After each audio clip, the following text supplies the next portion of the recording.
Magandang umaga po sa ating lahat. Good morning! Ayan, good morning po. Okay, manalangin po muna tayo. Panginoon, marami pong salamat sa umagang ito, Lord. Tunay nga, Panginoon, na bawat umaga, Lord God, ito ay nagsasalamin, Panginoon, ng iyong kabutihan sa aming buhay, ng pag-asa, Panginoon, sa aming buhay, Lord God. Father, dalangin ko ang bawat isa sa amin, Lord, na kami ngayon ay narito, handang makinig, Panginoon, handang tumanggap mula sa iyo, Panginoon.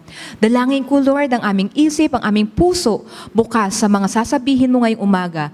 Panginoon, ikaw po ang kumilos. Lord, vessel lang ako, Panginoon. You will be the one to work through me, O God. Maraming salamat, Panginoon. To you all the glory. In Jesus' name, Amen. Amen. So, ngayon pong umaga, ang ating pong pag-uusapan ay tungkol sa tanggap. Tanggap ka. Ayan. Ano ibig sabihin nun? Di ba? Tanggap ka. Accepted ka. Alam niyo po,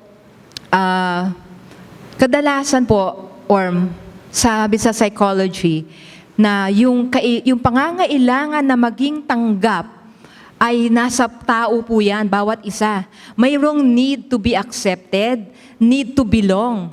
Yun po yung kasama yan sa ating frame up.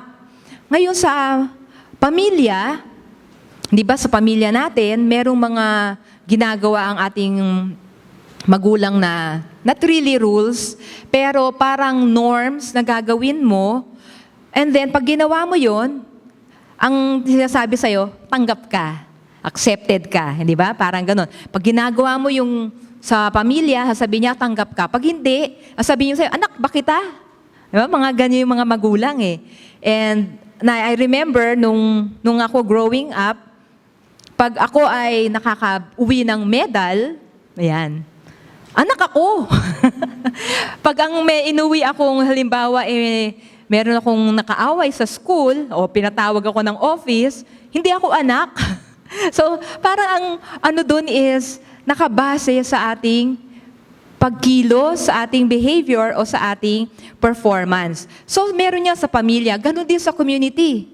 Di ba? Pag ikaw nasa community, pag halimbawa, I remember yung isang nanalo ng The Voice Philippines, si Ella, yung one of the students natin sa Kamuning, when she won yung grand winner siya, nakita ko meron silang tarpaulin sa Kamuning Elementary School na recognize. So para sinasabing, anak namin yan sa Kamuning. Kasi nag-shine siya, di ba? Pero ordinarily, hindi naman natin ginagawa yun na anak kita. Sasabihin mo halimbawa ikaw ay teacher, sabihin mo sa bata, anak mo siya. And also sa mga kaibigan, karamihan din ng mga bata, pag ikaw ay bago sa eskwelahan or bago ka sa isang lugar, ang unang nagiging adjustment mo, gusto mong meron kang friends, meron kang peer. Kaya minsan ang malakas ang peer pressure. Malakas yung kailangan ikaw ay kabahagi namin, ikaw ay kaparehas namin para maging in ka. No, I remember yung anak ko, nung siya ay papasok na ng college, syempre alam ko bagong adjustment sa kanya. Una, naka-dorm, and then also, ibang mga tao ang nandun. Ibang klaseng mga estudyante. The first thing, nung nag-a-apply pa lang siya, or nandun pa lang kami sa processing ng kanyang enrollment, ang hiningi ko kaagad sa Panginoon habang hinihintay ko siya, nanalangin na ako, Lord, dalahan mo ng kaibigan ng anak ko, yung kaibigan na makakatulong sa kanya. At ang hiningi ko, sana merong Christian organization or Christian group na makakasama niya. At alam niyo, nung araw din yun, nung kumakain kami sa McDonald's ng lunch after nung break, kasi nagpa-ID siya and all that, kumain kami, nag-pray kami dalawa, syempre pag kumakain. Normal na yun di ba? Mag-pray ka. Mamay may lumapit sa amin. Ano sila, mga senior na sila sa college na yon, senior students na sila. At ang sabi sa amin is, Ma'am, bago po ba siyang papasok? Sabi ko, ay oo, ganyan-ganyan. Nagpakilala sila. Kami po ay member ng isang parang Christian group dun sa school. So, hiningi ang number niya, hiningi ko rin, ako syempre nanay, hiningi ko yung number nila para iano ko yung anak ko na mag-join. Natuwa ako kasi hindi pa siya nakakatapos sa kanyang enrollment, meron na agad na binanda ang Panginoon na group na Christian group. Bakit? Kasi alam ko malakas ang pressure, peer pressure, lalo na sa mga kabataan. Yung kailangan na need to belong, ang lakas-lakas niyan eh. Kasi gusto natin lagi tayong tanggap, accepted. Kaya nga, di ba, malakas ang rate ng fraternity dito sa ating bansa. Iba-ibang klase, iba-ibang school, iba-ibang fraternities. Minsan nagkakaroon ng mga gang war. Why? Kasi kailangan natin yung need na maging katanggap-tanggap. Also, then, yung mga tao, kahit na alaman nilang mali, gagawin na lang. Kasi inutos nung kaibigan, inutos nung grupo, gagawin na lang. May napanood akong ganun na isang bata. Wala na siyang pera, kasi kailangan gusto niya maging in doon sa grupo na yon, umutang siya para bilhan ng mga staff yung mga gusto niyang makasama. Ganun ang pressure ngayon sa kabataan. And also, I remember, meron akong dinaluhan na seminar, kami nila JV, na sinabi mataas ang rate ng suicide sa Philippines ngayon. I mean, nakakagulat kasi parang hindi natin alam yon. Pero sa UP, when we attended the seminar, sinabi niya na mataas ang rate ng mga estudyante nagsusuicide. Hindi nga lang binabalita, pero mataas. And also, nung nagkaroon ako ng reunion with some of my classmates noon, kagagaling lang niya sa isang meeting sa Ateneo naman. Yung anak niya nasa Ateneo nag-aaral. Ganun din yung hindi guidance counselor, I don't know how you call that. Yung parang psychologist ng school was already crying dahil ang lakas din daw ng incident ng suicide sa Ateneo din. I mean, imagine yung mga schools na to, na supposedly, yung mga nandoon talagang, sabihin na nating at par ng mga bata, pero mataas ang incident ng suicide. Why? Because merong kapangangailangan na maging tanggap. At tayo, lalo na yung mga kabataan, kaya tayo nandito, makakarinig tayo, ibahagi natin. Kasi need ng tao yan na maging tanggap sila. Alright? So, bakit? Ano bang sa ating mundo ngayon, sa ating kinabibilangan natin ngayon, sabi nga nila, nung isang araw, meron isang kapatiran natin, sinasabi niya na, ang lakas daw ng pressure for the students na makapasok sa mga schools na UP Ateneo, LaSalle, and what else? UST. UST po ba? UP Ateneo, LaSalle. Basta yun, yung tatlo, the top 3, and UST, no? There is a need for that. Parang halos lahat ng estudyante, pagdating na ng kanyang senior year in high school, gusto mong pumasok. Bakit? Kasi parang every time na mag-a-apply ka ng work, doon nakatingin, doon sa 4 na schools na yun. Pero ang point doon is merong need to achieve. No? Meron tayong need na kailangan nating maabot yung ganong standard. So pag hindi naaabot, ang pakiramdam mo, ay, useless ako, hopeless ako, wala akong kwenta. Kaya ang re-resort mo na lang, buti pa, mawala na lang ako sa mundo. Ganyan. Because sobra rin ang ating competition ngayon. Very competitive na rin ngayon. So anong sinasabi ng mundo? Kailangan ka mag-perform para ka matanggap. Ganun ang message ng mundo ngayon Pag hindi ka nakaka-perform, you're not good. You're no good. Ganun ang sinasabi. Pero anong sabi ng Panginoon? Yun ang ating titignan po ngayon. Ang performance-based acceptance, ang basihan nito, kung ang tao ay kumikilos, gumagawa, o napapasunod ayon sa accepted norm ng grupong nais niyang kabilangan. So, pag ikaw nagper-perform, thumbs up. Pag hindi ka nagper-perform, thumbs down, or tatanggihan ka, rejection. Diba? Malakas ang feeling ng ikaw ay na-reject, malaking impact sa atin yun pag nare-reject ka. Di ba, nag-apply ka ng trabaho, hindi ka natanggap, rejected. O kaya may ina-applyan ka sa eskwelahan, hindi ka nakapasa, rejection.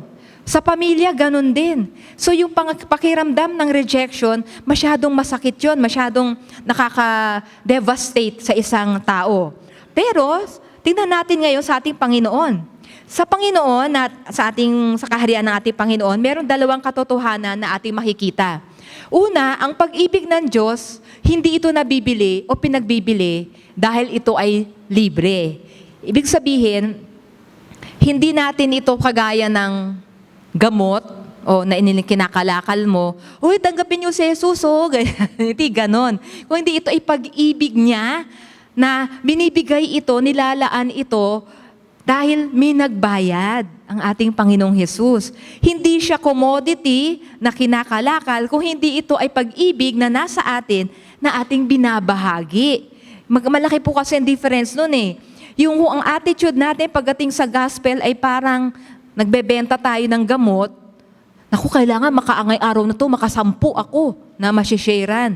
Maganda yun. Wala akong masabing hindi maganda yun. Kaya lang, mas maganda kung ang nag-uudyok sa atin na magbahagi ay ang kanyang pag-ibig. Huwag natin iparamdam doon sa sinishare natin na para tayo nagbebenta ng gamot. Na mayroon ka pang alam mo yun, yung meron kang format. Gawin natin spontaneous na totoo sa buhay natin. Yun lang ating ibabahagi kung yung ating natanggap. And then, ang pagtanggap sa atin ng Diyos ay libre at hindi dahil sa ating performance. Mahalaga po yun na sabihin natin sa ating mga sinishare, kahit sa mga pamilya natin, na ang pagtanggap ng Diyos sa kanila, hindi dahil may ginawa silang mabuti. Kung hindi, dahil sa ginawa ng Panginoon para sa kanila. May gumawa ng kabutihan para sa kanila, para sila maging nahilo kayo. Diba? Sabi nga nito, ang pagtanggap sa atin ng Diyos, libre yan eh. Okay? Hindi dahil ito nakalaan, anak, pag mabait ka, sige, tanggap kita. You're a Christian. Pag hindi, hindi ka na anak ng Diyos.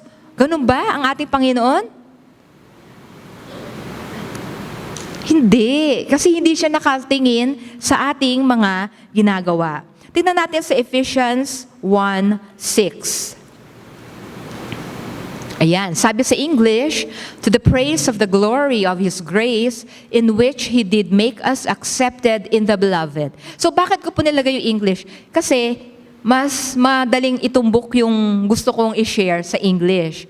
Sa Tagalog po, ito ay sa kapurihan ng kaluwalhatian ng kanyang biyaya, na kung saan tayo ay ginawa niyang katanggap-tanggap sa kanyang minamahal.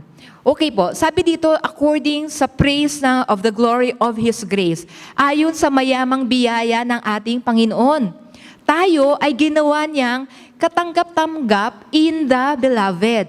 So if you will remember, sino po ba ang beloved ng Panginoon, ng ating Ama? Sino yung sinabi niyang, this is my Son, my beloved Son, in whom I am well pleased? Sino sinabihan niya nun?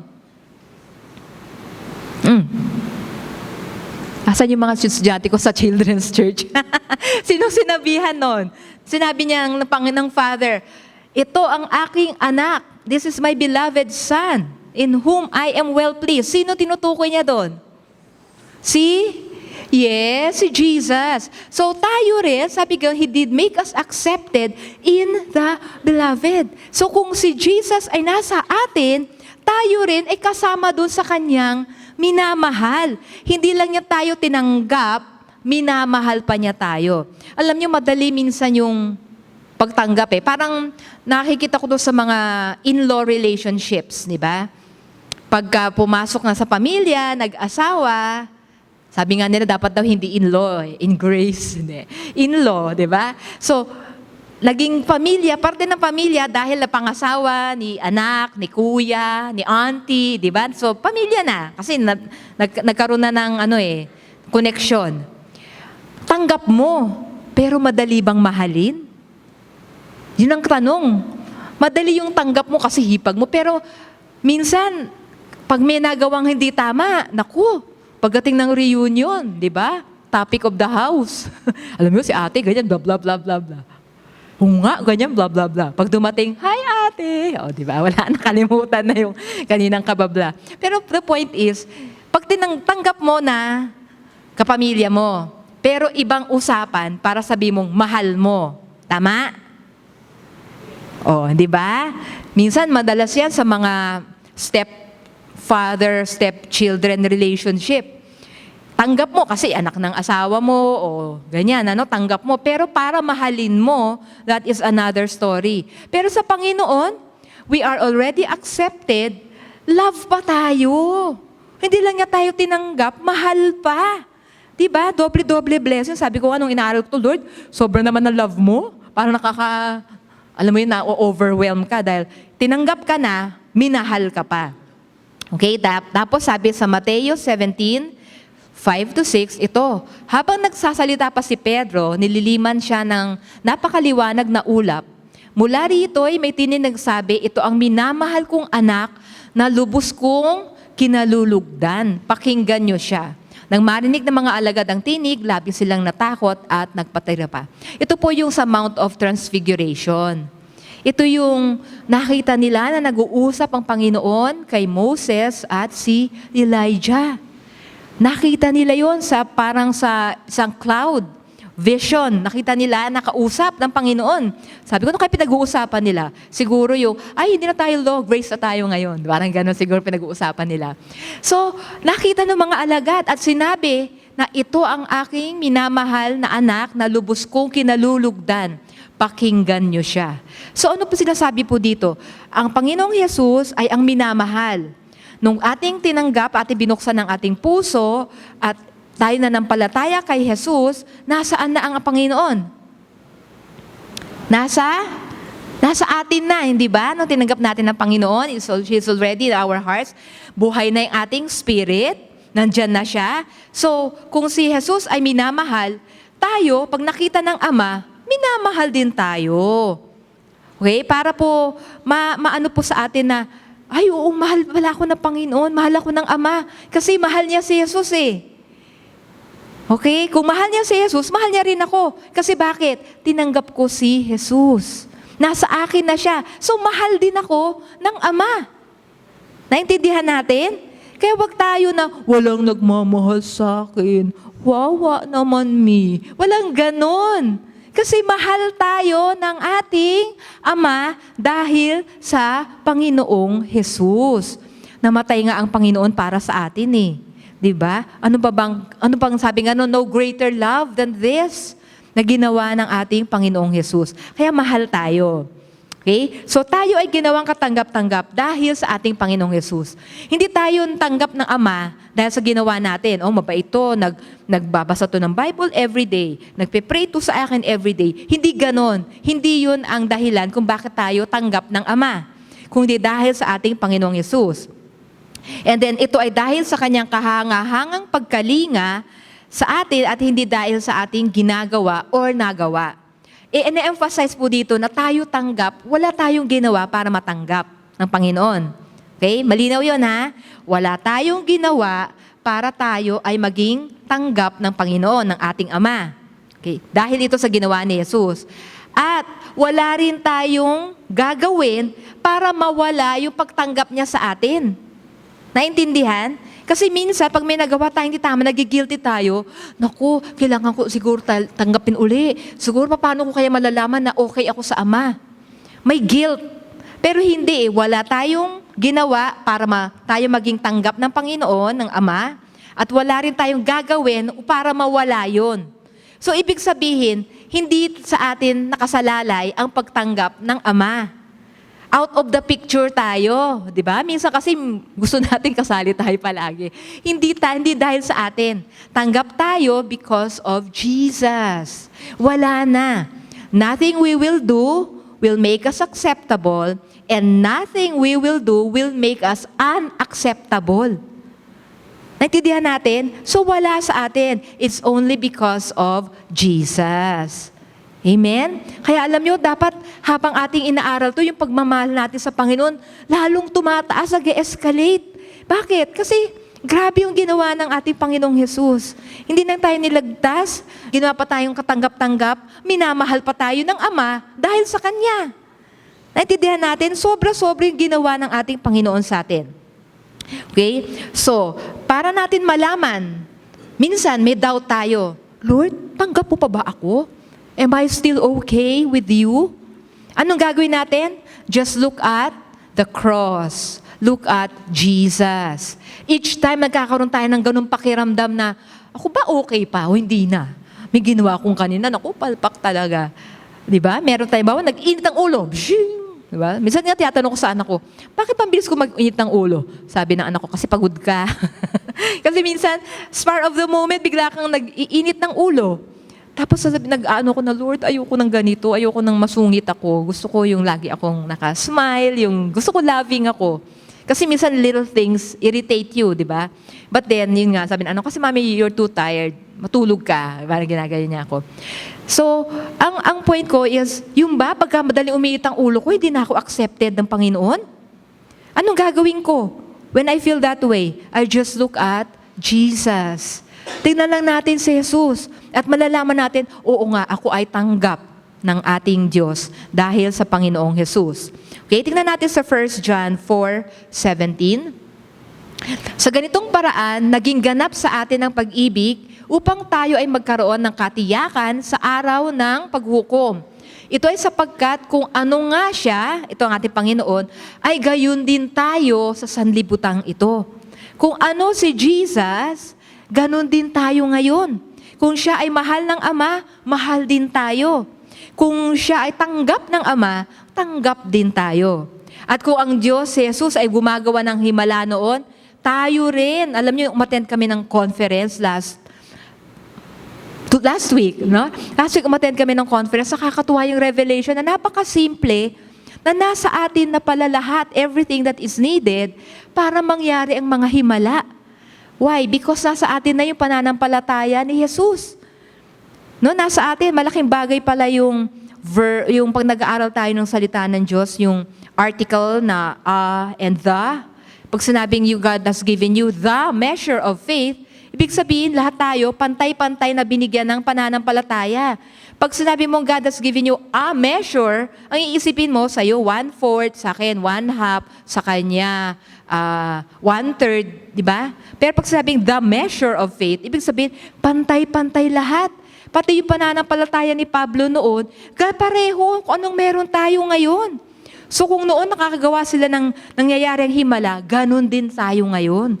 Kaya sabi ko, naging revelation sa akin yun na ang laking bagay pala nung letter A, and the. Because it changed the meaning, of the verse.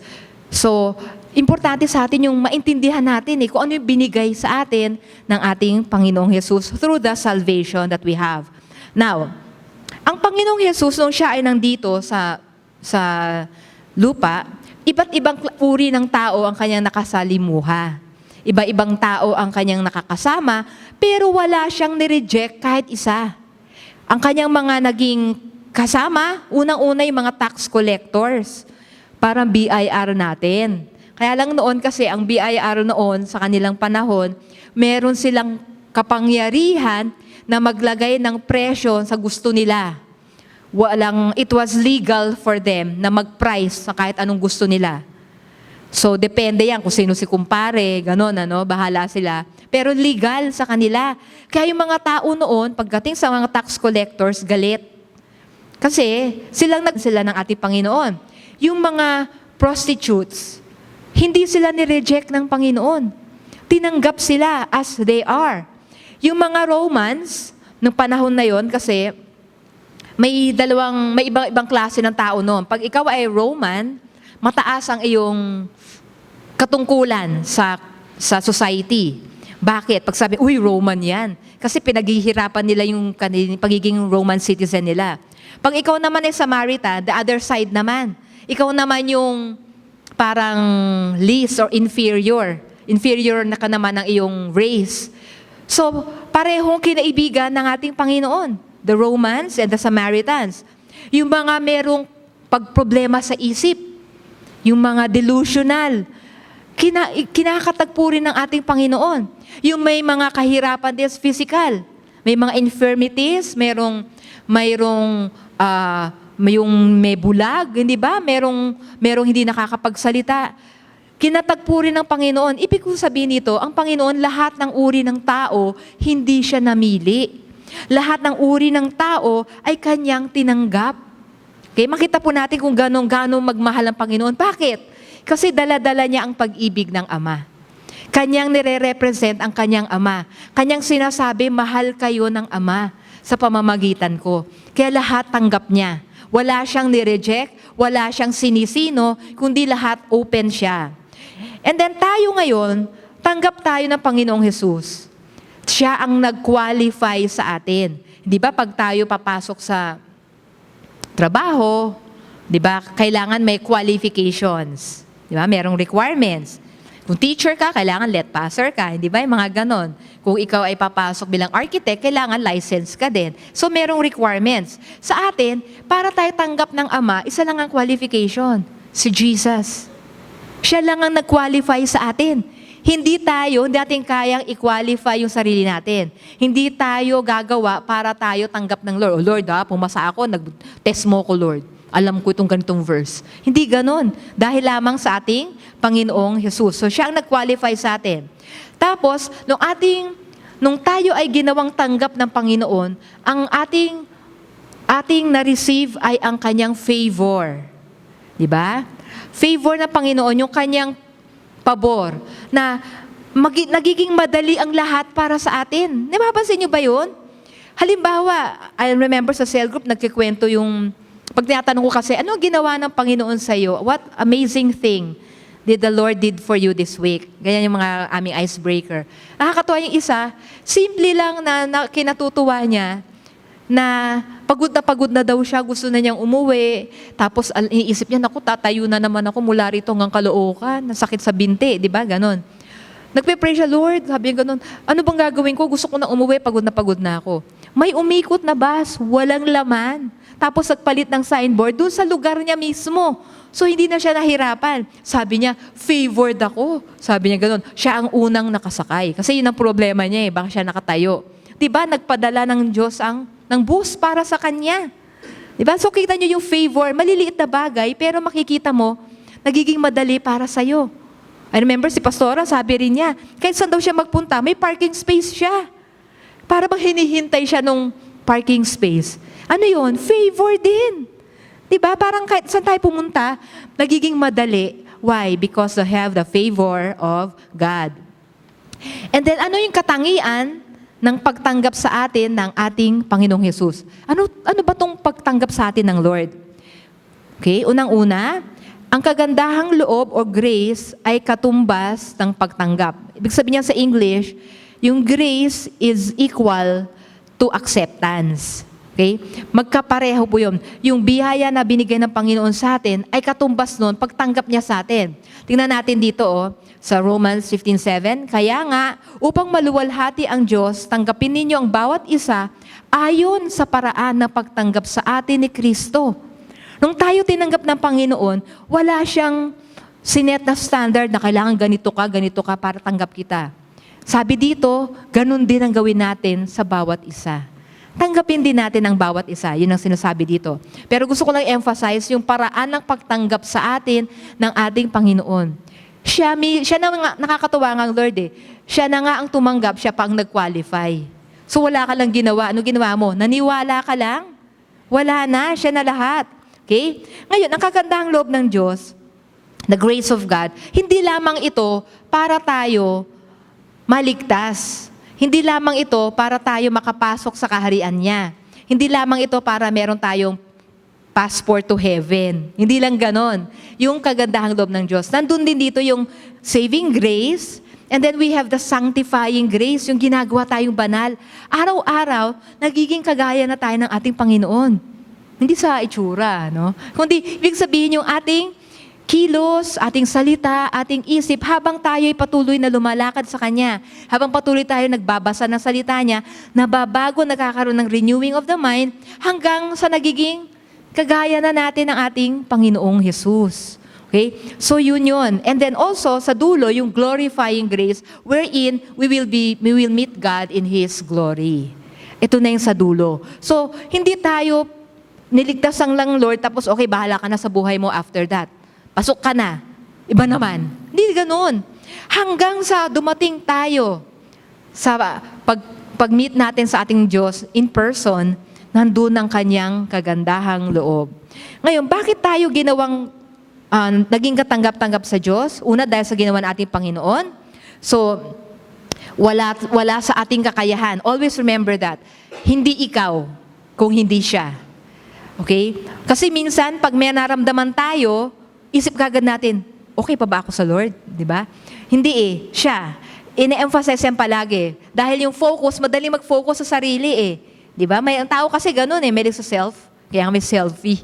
Diba? Mahilig sa sarili. Pero, intindihin natin na it is all about Jesus.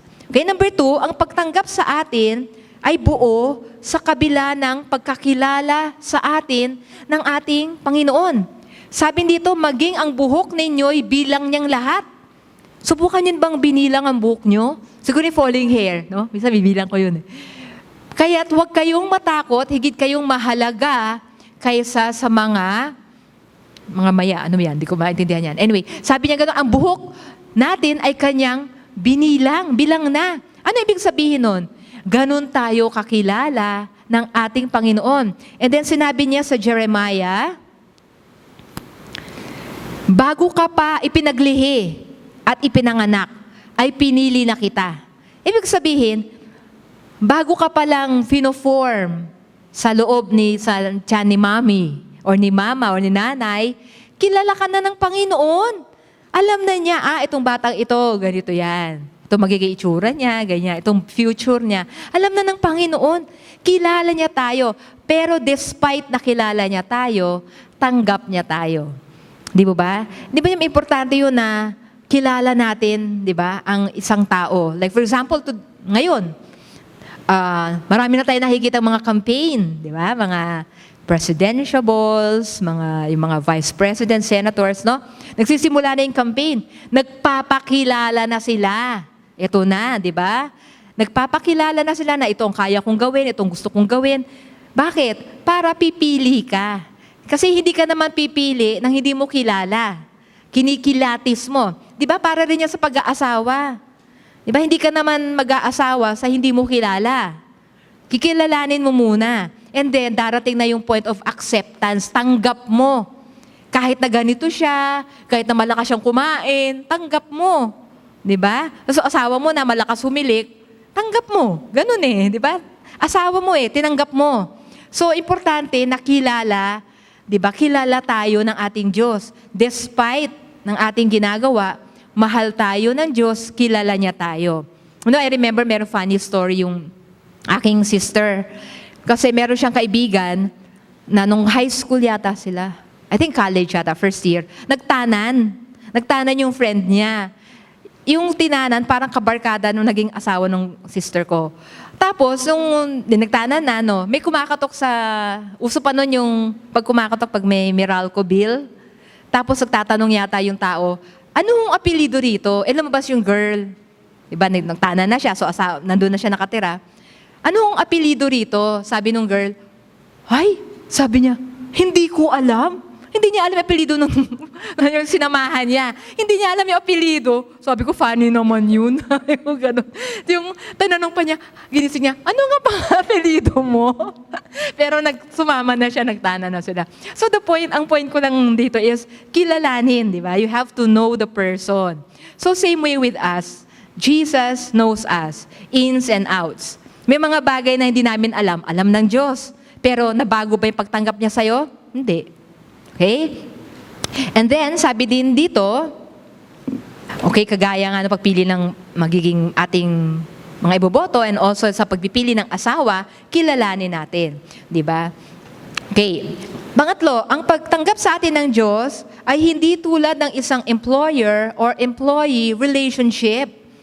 Di ba pagka boss ka or may boss ka, either one of the two, ikaw yung boss o may boss ka, pag hindi ka na nagper-perform or hindi mo na ginagawa yung dapat gawin mo or expected of you, syempre yung boss, nakakainis naman ito, hindi ginagawa yung dapat niyang gawin. Di ba? Ano nang susunod nun? May memo ka na. And then later on, maghahanap na yung boss ng ibang taong gagawa nung dapat mong gawin. So, anong ibig sabihin nito? Ganun sa tao. You have to perform para ma-retain mo yung relationship na employer-employee. You have to work on it. Diba? Ganyan ang sa mundo Pero sa Panginoon, hindi tayo kagaya ng yung relasyon natin sa Diyos, hindi kagaya ng employer-employee.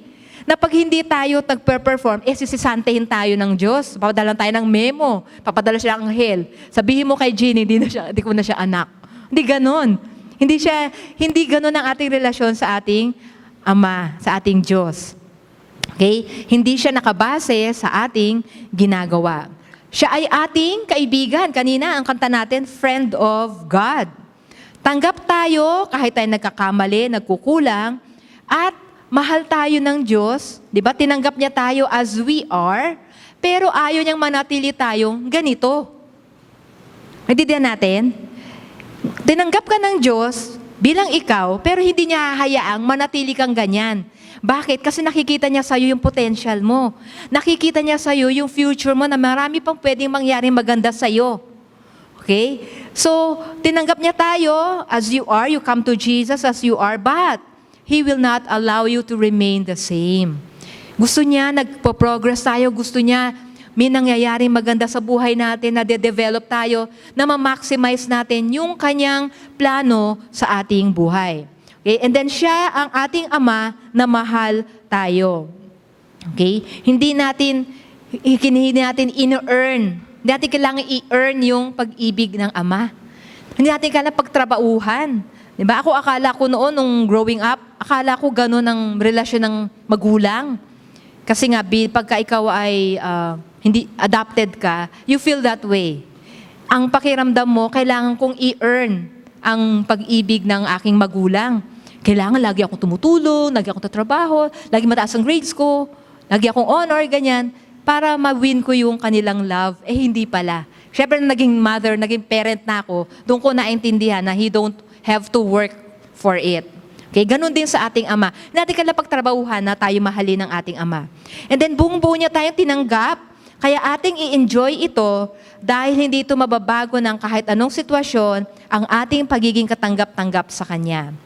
Alam niyo, may napanood akong movie nung isang last week sa Cinema One. Ang title nun, Mila. Ewan ko sino nakanood sa inyo nun. It's about a school teacher.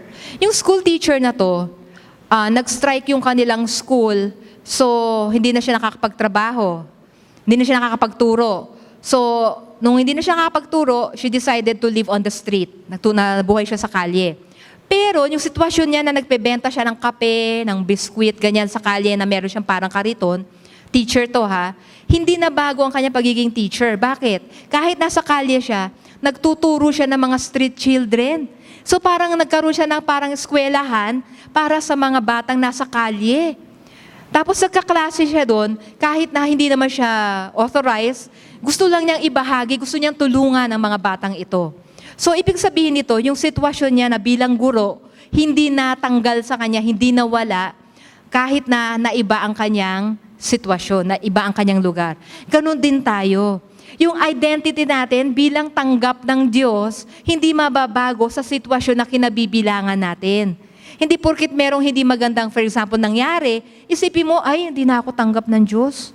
Kaya bakit niya inalaw ito? Hindi nababago yon. Yung sitwasyon natin, hindi mababago ang ating standing sa ating Panginoon. Amen?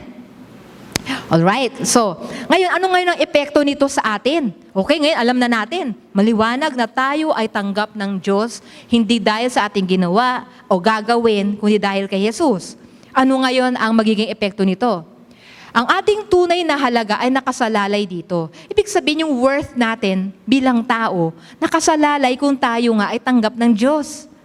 Okay? Kasi may mga tao, kung ang babasehan natin yung mundo, magkakaroon tayo ng mga rejections. Meron talaga eh. Merong hindi ka type na kaibigan, gusto mong kaibigan, hindi ka type, o di iiwanan ka. Meron talagang ganun eh, na hindi kayo click, no?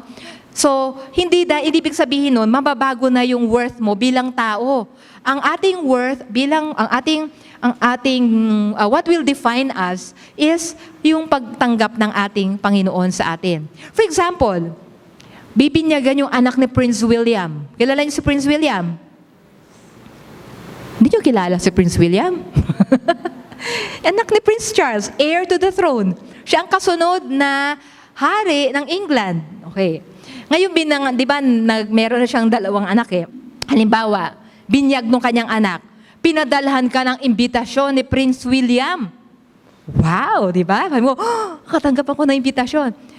Ano ngayon ang iyong worth? Parang syempre, di ba? Ganon ang dating sa'yo. So, yung value mo, nakasalalay dun sa pag-imbita ni Prince William.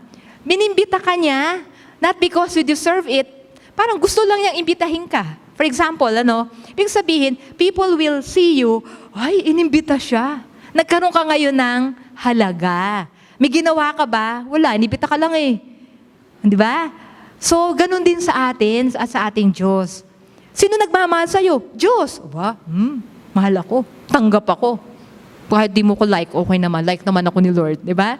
So, ang point dito is, yung ating tunay na halaga, nakasalalay kung ating naintindihan na tanggap tayo ng ating Diyos.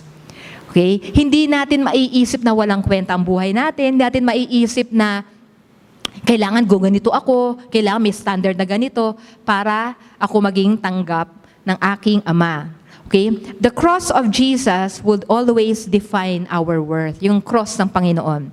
Kung paano minahal ng Diyos sa Panginoong Jesus, ganun din sa atin. Okay. Alright? For example, halimbawa, ang isang, nyo na ba yun na isang taong dysfunctional? Chances are, merong nangyari sa kanyang buhay in the past na nag-cause para maging ganun siya.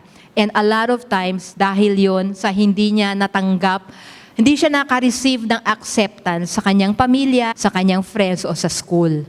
Kaya nagiging dysfunctional ang isang tao. Number 2, ito ang mag-aangat sa atin at magbibigay ng iba yung katlakasan sa atin. Sabi sa Romans 8:31, ano nga ang ibig sabihin natin sa mga bagay na ito? Yamang ang Diyos ay kakampi natin, sino ang tatayong laban sa atin?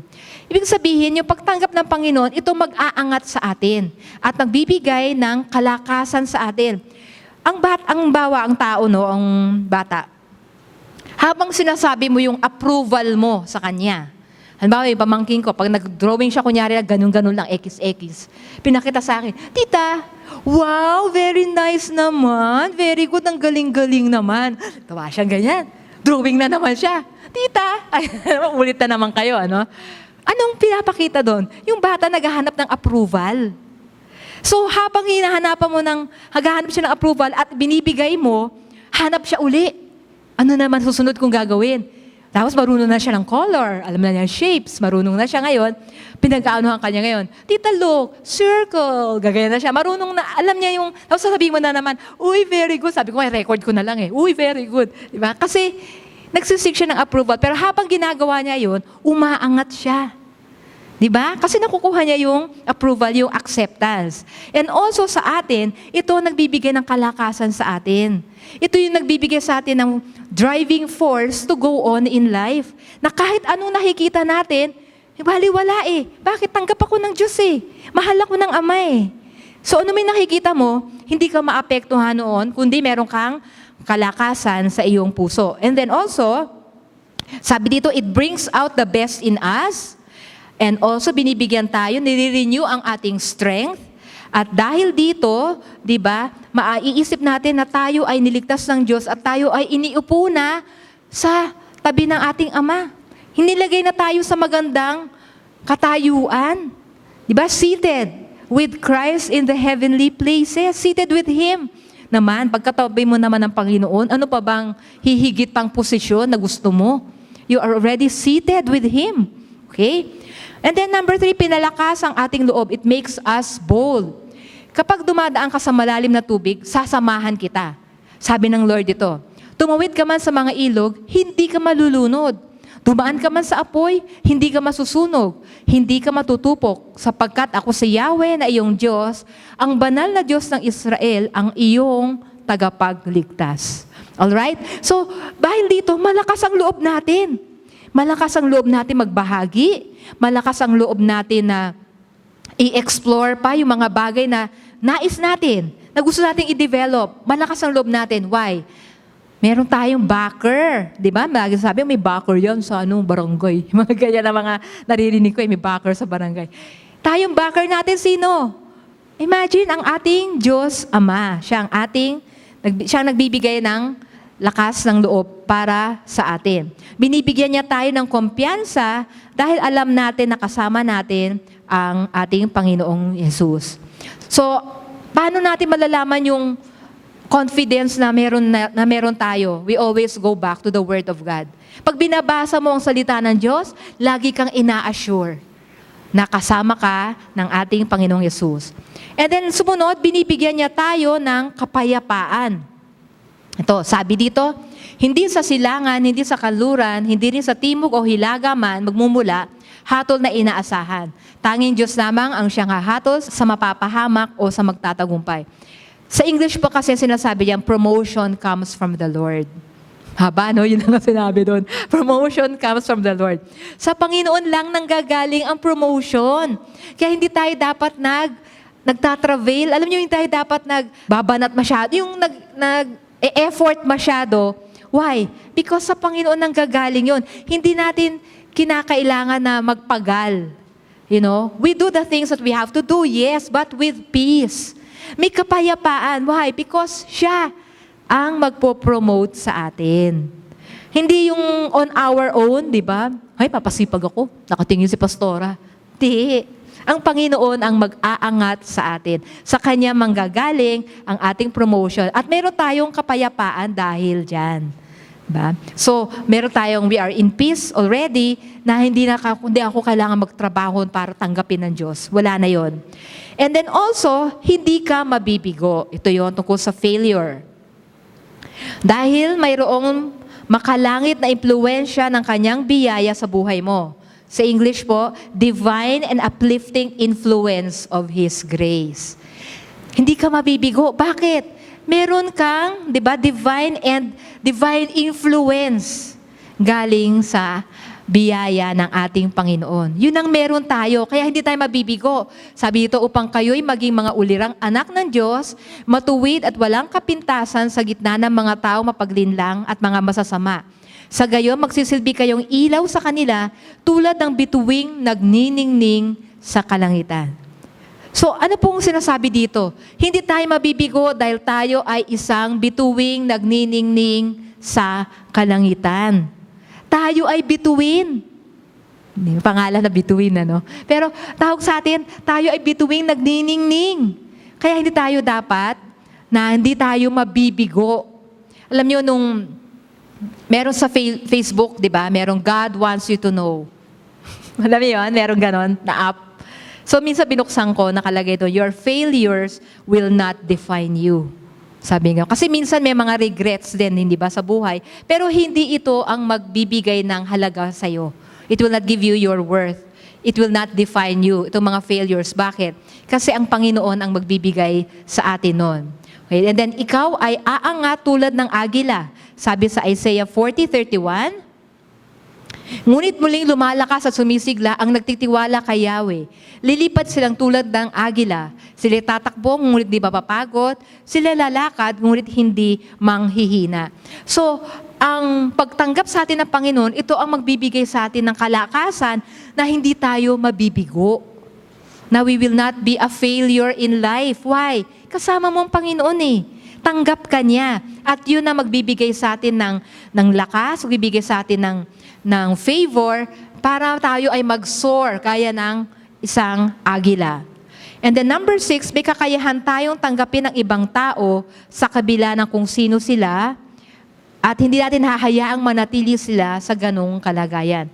So because tayo ay accepted na ng Panginoon, tayo ngayon may kakayahan tanggapin din ng bawat isa sa atin. Di ba? Ibig sabihin na tanggap natin sila, hindi tayo, hindi magandang boses niya, hindi ko siya feel. Hindi ganon. Hindi siya nag-aaral sa ganitong school. Hindi siya marunong mag-English, ayoko sa kanya. Hindi tayo ganon. Hindi tayo namimili. May kakayahan tayong tanggapin. Minsan maisip mo, di ba? I remember nung kami sa street children, sa school namin, nag-offer kami ng pagtuturo sa street children. Yung mga bata, walang ginagawa, yakapin ka. Tutuwa sa'yo eh. Minsan, may mga pa sila sa nose. Yayakapin ka, minsan natasayo na. Pero, tanggap mo eh.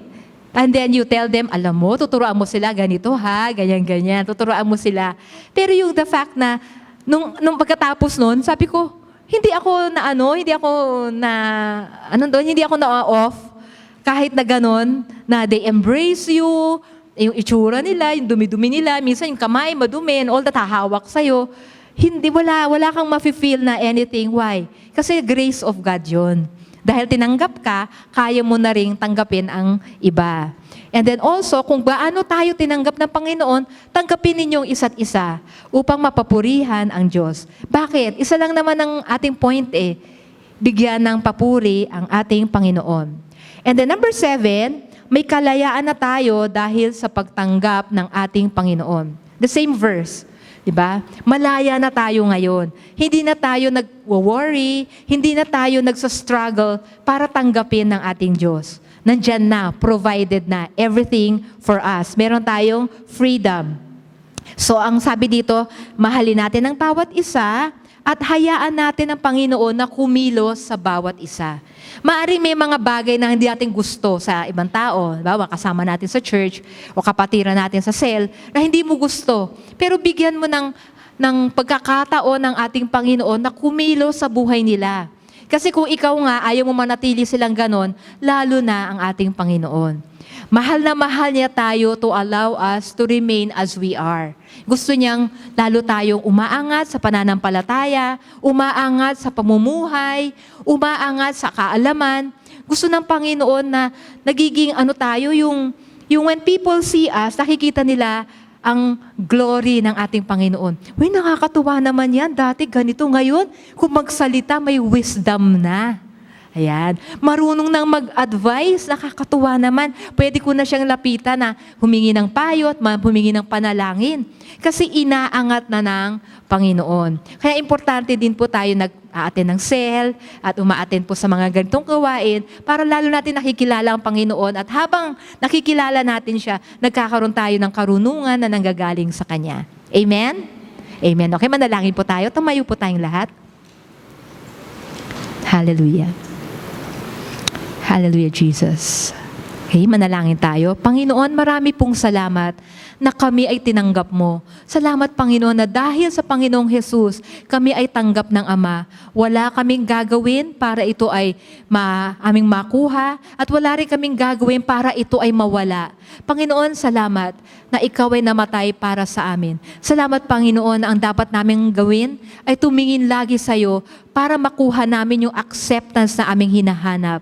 At Lord, dalangin ko, Panginoon, tulungan mo kami na kami man ay magkaroon ng pagmamahal sa aming kapwa, magkaroon kami, Panginoon, ng pagtanggap sa bawat isa.